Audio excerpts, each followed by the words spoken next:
Good morning. It's Matt Chapman, and I'm with Alex Fergus in London, who is the CHRO of Refinitiv. Alex, thanks for joining.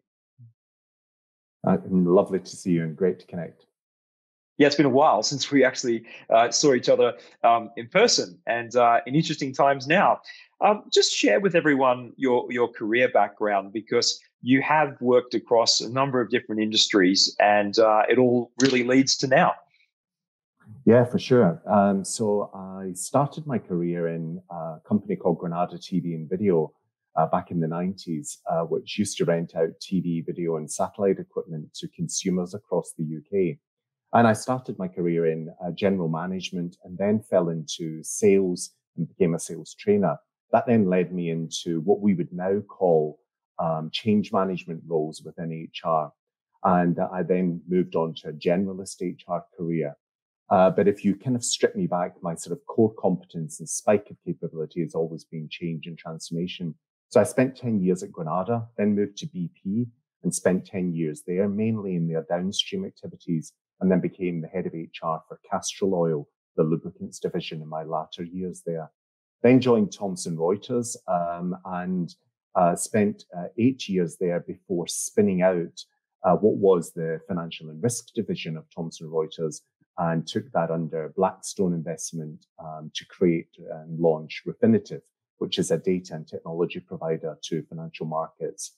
And so that's a company of 18,000 colleagues, and I have the privilege of being the CHRO there. And we're moving towards a transaction with London Stock Exchange. We're intending to purchase Refinitiv, hopefully by the end of this year. Wow, interesting times. So what have the last few months been like for you in this role? Look, it's been a whirlwind, really. I am the executive sponsor for the crisis on behalf of the CEO and the executive team.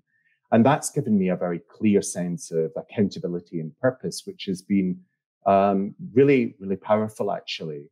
And initially, in the beginning of the year, we started to work with our colleagues in North Asia when the crisis began, with partnering with colleagues in the likes of Hong Kong, Beijing, Shanghai. We learned a great deal through that, and that got us to be exceptionally prepared that when the pandemic really started to take hold, we were prepared and we were very easily able to take our whole organization of 18,000 colleagues into a virtual operating environment over the space of some 5 to 7 days. We'd invested historically in recent times in Microsoft Teams, and that's been a phenomenal enabler of that shift. But the sense of purpose and the leadership role that I've played has been quite profound, actually, in terms of bringing the voice and, first of all, focus of safety, but then of care, of a well-being of our colleagues, and then really putting in place a lot of support mechanisms initially to make sure that colleagues felt connected, supported, looked after, but also drove engagement and well-being. So from an organizational capability perspective, and something I've picked up on is, some organizations really were ready in some areas and deficient in other areas. What was that distinction for you? Look, that is a brilliant question. What we had been driving significant transformation and change, including change and sort of determining what our culture was and our values and our purpose for Refinitiv as we launched the company a couple of years ago.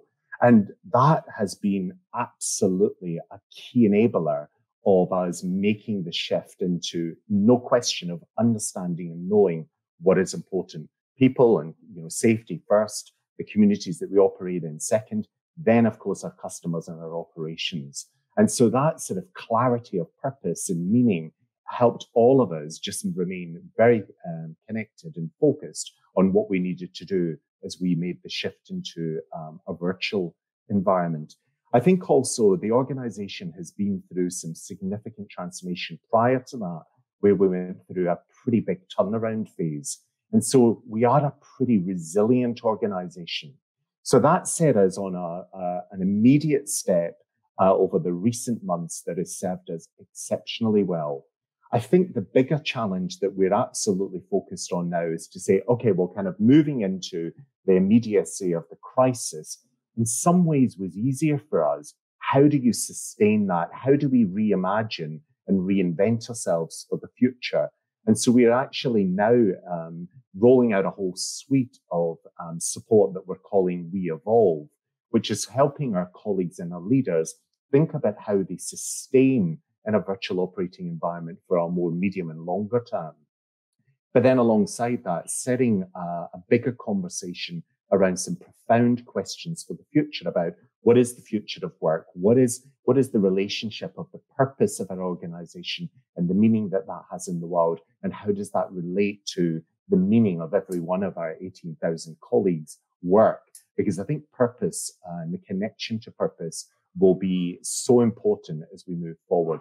So we're asking our colleagues a series of big questions that is helping all of us reflect, listen, learn, adapt now, but also reinvent and reimagine what the future will be in a post-COVID world. And I think that synthesis between reimagining the organizational purpose and then asking and understanding individual people's purpose, how that's evolving, and integrating that is going to be a really powerful differentiator around retention in the future. Well, look, it's an interesting one. I'll speak for myself. I'm 50, and when this happens, you look at your life and you think, have I really done what I was supposed to do in this life? And of course, we all, certainly for people of my generation, we signed up to something in terms of careers and work that we know that the newer generations that are coming through look at us as though we're crazy.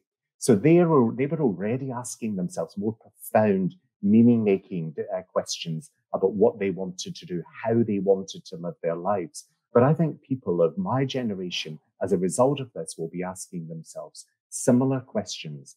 So I think, one, that connectivity and relationship of meaning of the purpose of an organization to an individual gets significantly dialed up.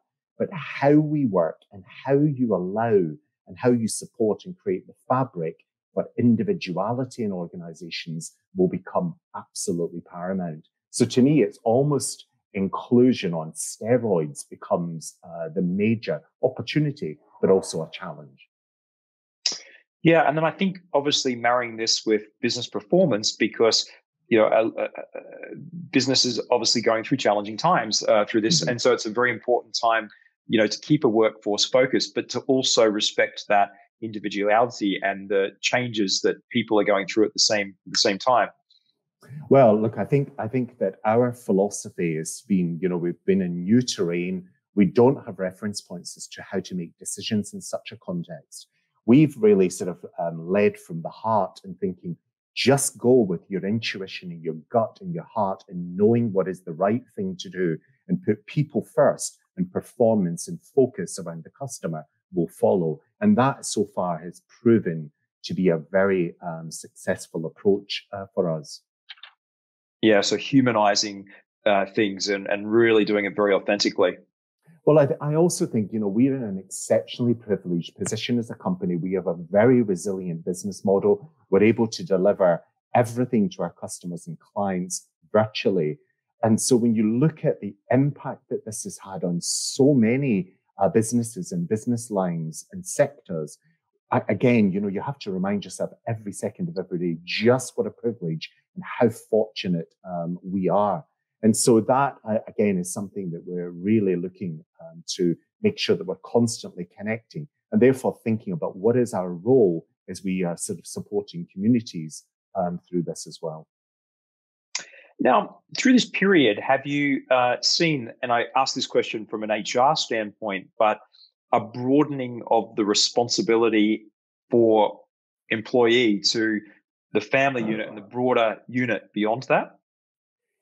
Yeah, I mean, it's sort of interesting, right? We're all meeting each other in our homes. And so it's actually brought an intimacy to our organization that, has removed a lot of formality, a lot of hierarchy has sort of dissolved as a result of this. And so there are some beautiful silver linings. But undeniably, well-being and support around health, well-being is something that we immediately dialed into in terms of responding and giving support.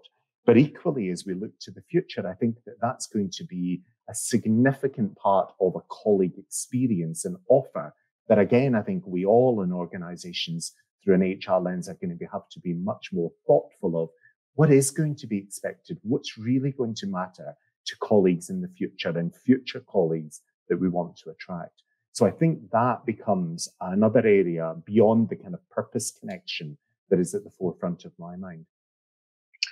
Alex, you're a busy man. I really appreciate your time. Thanks for your perspectives. Not at all. Great to connect with you. Lovely to see you.